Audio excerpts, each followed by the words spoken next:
नमस्कार दोस्तों, मैं अधिवक्ता राजेश सोनी आज एक सवाल लेकर के उपस्थित हूँ कि किराएदार घर खाली नहीं करे तो क्या करें। आइए इस पर चर्चा करते हैं। यदि आप जमीन मालिक हैं, मकान मालिक हैं और आपके साथ भी अगर इसी तरह की स्थिति हो तो आप क्या करेंगे, हम इस पर बात करते हैं। सबसे पहली बात तो ये जानिए कि कभी भी किसी को किराए पर मकान दीजिए तो किरायानामा जरूर तैयार कराइए। वही आपके पास एक अहम सबूत होता है जिसके बल पे आप किराएदार को खाली करने के लिए कर सकते हैं, अन्यथा आपको कई परेशानियों का सामना करना पड़ सकता है। तो सबसे पहले ये देखिए कि अगर किराएदार घर खाली नहीं कर रहा है तो आपको कानून के अनुसार सही तरीका अपनाना चाहिए। हम ये कहना चाहते हैं कि सीधे जबरदस्ती करना गलत है और आपके खिलाफ केस भी हो सकता है। अर्थात कभी भी जब भी खाली कराना हो मकान तो कृपया जबरदस्ती न करें और कानून के अनुसार कानून सम्मत सही प्रक्रिया को अपनाएं।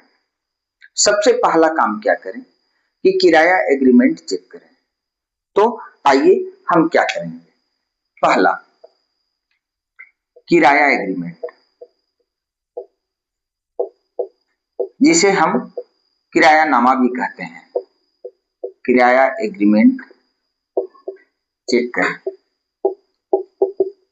जाहिर सी बात है कि जब आप मकान को किराए पर लगाने की प्रक्रिया शुरू किए होंगे उस समय किराया एग्रीमेंट भी बनवाए होंगे, जिसमें किराएदार और मकान स्वामी दोनों के बीच में एक एग्रीमेंट होता है कि इस मकान के किराया हम एक निश्चित समय तक इतना लेंगे और इसी बात पर किरायादार भी सहमत होता है। तो सबसे पहले अगर घर खाली कराने की बात हो तो हम पहले किराया एग्रीमेंट को चेक करेंगे। एग्रीमेंट में नोटिस पीरियड लिखा होता है, जैसे 1 महीना, 2 महीना आदि। अगर समय पूरा हो गया है तो आप खाली कराने का हक रखते हैं।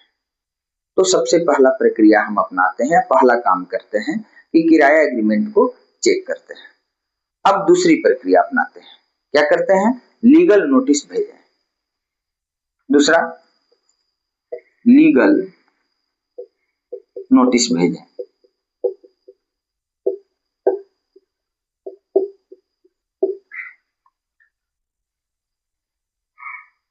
लीगल नोटिस वह एक ऐसा दस्तावेज होता है जो कि किसी भी एडवोकेट अर्थात वकील के माध्यम से भेजा जाता है।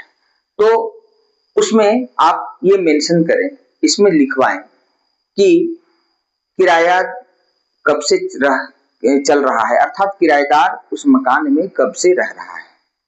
दूसरी चीज कि एग्रीमेंट खत्म हो चुका है।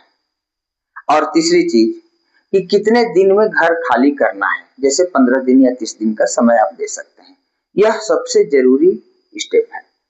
तो लीगल नोटिस में आपको इन 3 बातों का ध्यान रखना होता है कि उसमें किराएदार कब से रह रहा है उसकी बात लिखें, इसके अलावा एग्रीमेंट समाप्ति का समय लिखें और कितने दिन में घर को खाली कराना है ये लिखें। और इन तीनों को मेंशन करके ही, इन तीनों बातों को डाल करके ही लीगल नोटिस तैयार कराएं और लीगल नोटिस को आप किराएदार के पास भेजें। ठीक है।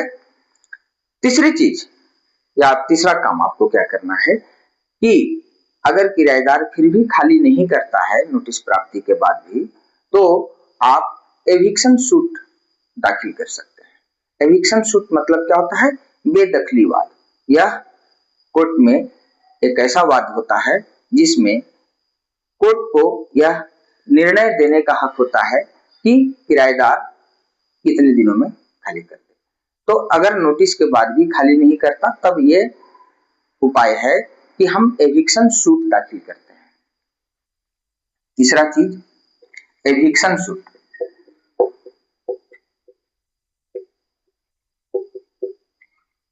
बेदखलीवाद।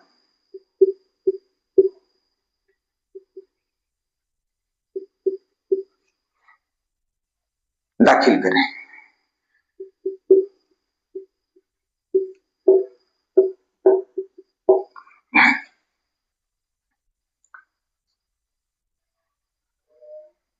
एविक्शन सूट में आप बकाया किराया की भी मांग कर सकते हैं। तो हम इन 3 प्रक्रिया को अपनाते हैं ताकि किराएदार घर खाली कर सके। और ये बिल्कुल साफ शब्दों में मैं बताना चाहता हूं कि एविक्शन सूट दाखिल होने के बाद जो निर्णय आता है उस निर्णय का पालन करना किराएदार की जिम्मेवारी हो जाती है, अन्यथा पुलिस इसमें अपना काम करेगी। अच्छा, अब एक बात और मैं बताना चाहता हूं कि इन तीनों पद्धतियों के अपनाने के अतिरिक्त आप कुछ ऐसी गलती न कर बैठें कि आपको उल्टा ही उसकी सजा को भुगतना पड़ जाए। जैसे ये गलती कभी न करें कि खुद से ताला बदलना, अर्थात किराएदार अपने आपके मकान में रह रहा है और आप जाकर के उसका ताला बदल देते हैं, तो ये ऐसा नहीं करना है। बिजली पानी काट देना, ये भी आपको नहीं करना है। मारपीट या धमकी देना, ये भी आपको नहीं करना है, इससे आपके ऊपर ही केस हो सकता है। अच्छा, पुलिस क्या करेगी? यह सिविल मैटर होता है तो पुलिस सीधे घर खाली नहीं कराती, लेकिन अगर झगड़ा हो तो शांति बनाए रखेगी। मजबूत केस के लिए क्या रखें? सबसे पहली चीज कि रेंट एग्रीमेंट, किराया लेने का सबूत, नोटिस की कॉपी और बातचीत चैट का विवरण। तो हम यहां देखते हैं कि आपको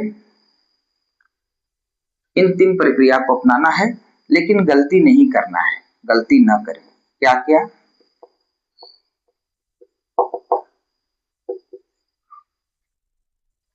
खुद से ताला बदलना, यानी किराएदार जिस आपके मकान के रूम में रह रहा है उसमें ताला बदलना, ये गलती नहीं करेंगे। खुद से ताला बदलना। दूसरा काम भी नहीं करेंगे, बिजली पानी काटना। बिजली पानी काटना, बिजली और पानी की सप्लाई बंद नहीं करना है। तीसरा, मारपीट या धमकी देना।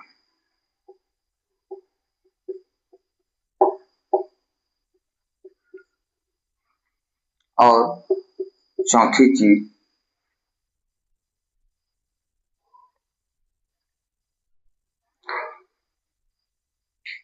किसी अन्य प्रकार का कष्ट पहुंचाना।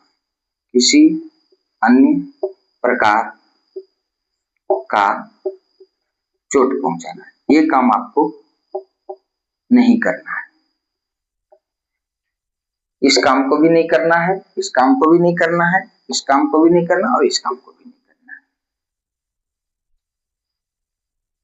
तो मजबूत केस के लिए आपको क्या क्या रखना है, इसकी भी जानकारी आप प्राप्त कर लें।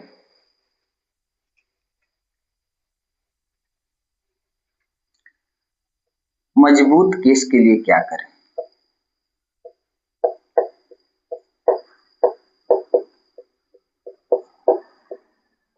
क्या करें?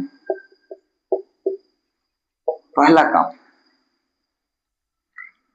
रेंट एग्रीमेंट अपने पास रखें। रेंट एग्रीमेंट, जिसे हम किराया समझौता भी कहते हैं। किराया समझौता,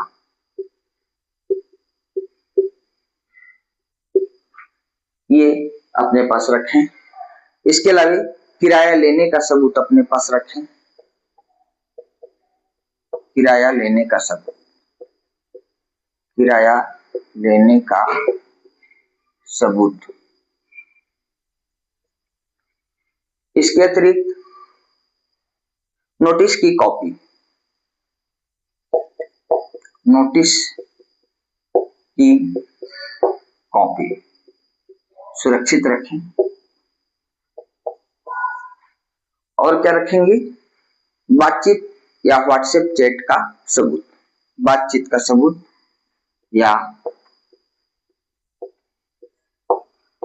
व्हाट्सएप